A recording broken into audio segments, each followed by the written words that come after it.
मंडळी नमस्कार. एका बाजूला सुनेत्रा पवार आणि दुसऱ्या बाजूला शरद पवार, मध्ये कोण? दोन शकुनी मामा. प्रफुल्ल पटेल आणि सुनील तटकरे यांची चतुर चाल. पण आता महाराष्ट्राच्या राजकारणात अशी कुजबूज सुरू झाली आहे की ज्यांनी अजित पवारांना शरद पवारांपासून, काकांपासून पुतण्याला वेगळं करण्याचा डाव रचला होता, ते स्वतःच आता राजकीय जाळ्यात अडकलेले आहेत.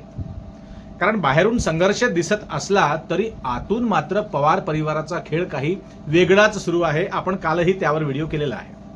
आणि या खेळाचे सूत्रधार कोण? लक्षात घ्या, कोण आहेत? अजूनही थोरले पवारच आहेत, अर्थातच शरद पवार साहेब. अख्ख्या महाराष्ट्राला हे ठाऊक आहे. मंडळी, राजकारणात एक गोष्ट कायम लक्षात ठेवायला पाहिजे, पवार कुटुंब कधीही पूर्णपणे तुटलेलं नाही. यावर मी अनेकदा व्हिडिओ केलेले आहेत. आपल्या चॅनलवर जाऊन तुम्ही बघा जुने आपले व्हिडिओ. ते फक्त वेगवेगळ्या दिशांना चालत असल्याचा फक्त आभास निर्माण करत असतात.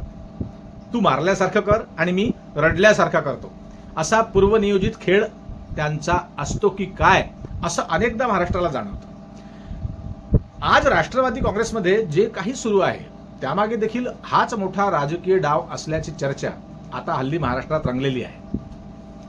तुम्हाला ठाऊक असेल, जेव्हा अजित पवारांनी बंड केला होता तेव्हा महाराष्ट्र हादरला होता आणि काही अनेक कार्यकर्ते भावनिक झाले होते. कारण अनेक वर्षापासून भावनेने जुळलेले कार्यकर्ते हे भावुक होतातच. अनेकांना वाटलं की आता शरद पवार राजकीय दृष्ट्या एकटे पडतील. किंबहुना भाजप समर्थकांना तर वाटलं की पवार काका संपले, चाणक्य संपले. पण नाही, अनेकदा मरून जिवंत होणाऱ्यालाच शरद पवार असं म्हणतात, लक्षात घ्या. दुसरीकडे प्रफुल्ल पटेल, सुनील तटकरे यांच्यासारखे नेते पक्षाची सूत्र हातात घेतील. पण पुढे घडलेल्या घटनांनी चित्र बदलायला सुरुवात केली. कारण शरद पवार शांत होते आणि तसे ते धीर गंभीर आहेत. अनेकदा उकल करत नाहीत, पण निष्क्रिय नव्हते, हे लक्षात घ्या. राजकारणात काही लोक उघडपणे लढतात, तर काही लोक शांत राहून संपूर्ण पट घरबसले हलवत असतात, हे लक्षात घ्या. शरद पवार हे दुसऱ्या प्रकारात मोडतात. आणि म्हणूनच आज अनेकांना प्रश्न पडतो, खरंच राष्ट्रवादीचे दोन तुकडे असताना सुनेत्रा पवार आणि शरद पवार यांच्यात तेवढं अंतर आहे का हो, जितकं बाहेर ते अंतर दाखवलं जातं? कारण एका बाजूला सुप्रिया सुळे शरद पवारांसोबत आहे, तर दुसऱ्या बाजूला सुनेत्रा पवार हळूहळू जास्तच राजकारणात सक्रिय होताना दिसत आहेत. राष्ट्रवादीमध्ये आपली पाळंमुळं त्या खोलवर रुजवत आहेत. आणि दुसरं आश्चर्य म्हणजे अनेक निर्णयांमध्ये त्यांची राजकीय परिपक्वता अचानक वाढलेली दिसते अलीकडच्या काळात. मग हा अनुभव कुठून येतोय त्यांना? बारामतीपासून दिल्लीपर्यंत अशी एकच चर्चा आहे की सुनेत्रा पवारांना आतून पडद्याच्या मागून मार्गदर्शन करणारा हात अजूनही शरद पवारांचाच आहे. आणि हे पूर्ण सत्य आहे, लक्षात घ्या. कारण बघा, आजवरचा जेवढा काही आपला अनुभव असेल त्यांना बघण्याचा, त्यांचं आकलन करण्याचा, तर पवार परिवाराला सगळ्यात जास्त महत्व कशाचं असतं हे लक्षात घ्या. तर ते म्हणजे सत्ता आणि पक्ष घरात ठेवण्याचं. बाहेरच्या नेत्यांच्या हातात पूर्ण नियंत्रण जाणं हे या परिवाराला कधीच मान्य नसतं, हे प्रामुख्याने लक्षात घ्या. आणि म्हणूनच प्रफुल्ल पटेल, सुनील तटकरे यांची वाढती ताकद ही कुठेतरी पवार परिवारासाठी धोक्याची घंटा बनली होती, अशी चर्चा आहे. आणि हे सत्य आहे, अर्धसत्य नव्हे, लक्षात घ्या. राजकारणात पक्ष फक्त निवडणुकीने चालत नाही मंडळी, तर कार्यकर्त्यांच्या भावनेने चालत असतो. आणि राष्ट्रवादी काँग्रेसचा कार्यकर्ता आजही भावनिक दृष्ट्या पवार या नावाशीच जोडलेला आहे, हे लक्षात घ्या. अख्ख्या महाराष्ट्रातलं प्रफुल्ल पटेल असतील किंवा तटकरे, सुनील तटकरे असतील, यांच्याशी ते कार्यकर्ते भावनिकरित्या जुडलेले नाही, हे वास्तव आहे. त्यामुळेच आजही अंतिम निर्णयाचा चेहरा शरद पवारच असतात. आता आणखी एक महत्वाची गोष्ट बघा, लक्षात घ्या. अजित पवार हयात असताना बाहेरून अजित पवार आणि शरद पवार वेगळे दिसत असले तरी दोन्ही बाजूंनी एकमेकांवर फार वैयक्तिक हल्ले त्यांनी केले नाही मंचावरून, लक्षात घ्या. निवडणुकांच्या काळातही थोडीफार रोहित पवारांची नक्कल बिक्कल ते करत होते, त्यांच्या रडण्याची, मुसमुसण्याची वगैरे, पण ते सगळं नाटक, ड्रामा, लक्षात घ्या. महाराष्ट्राच्या राजकारणात जिथे नेते एकमेकांना संपवण्याच्या भाषेत बोलतात, काहीही बोलतात, तिथे पवार परिवार मात्र नेहमी एक मर्यादा ठेवताना दिसत असतो, लक्षात घ्या. तुम्ही त्यांची जुनी भाषणं ऐका, सगळ्यांचीच. आणि यामुळेच आतून सगळं ठरलेलं आहे का, हा प्रश्न लोक विचारू लागले आहेत महाराष्ट्रात. काही राजकीय विश्लेषक तर थेट म्हणतात, काय म्हणतात, अजित पवारांचं बंड हे केवळ सत्तेतील प्रवेशासाठी नव्हतं तेव्हा, तर राष्ट्रवादी पक्ष दोन्ही बाजूंनी मजबूत ठेवण्याची दीर्घकालीन रणनीती असू शकते.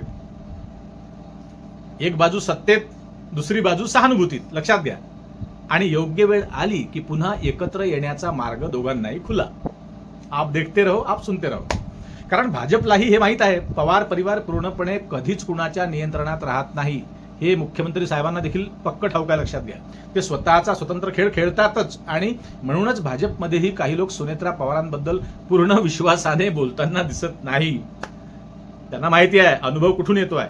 दरम्यान प्रफुल्ल पटेल आणि सुनील तटकरे यांच्याबद्दल पक्षात कुजबूज वाढताना दिसते. कारण सुरुवातीला ज्यांना वाटत होतं की अजित पवारांच्या माध्यमातून पक्षावर स्वतःचं नियंत्रण मिळवता येईल, त्यांनाच आता लक्षात येत आहे की अंतिम नियंत्रण अजूनही पवार परिवाराकडेच आहे. हे प्रामुख्याने लक्षात घ्या.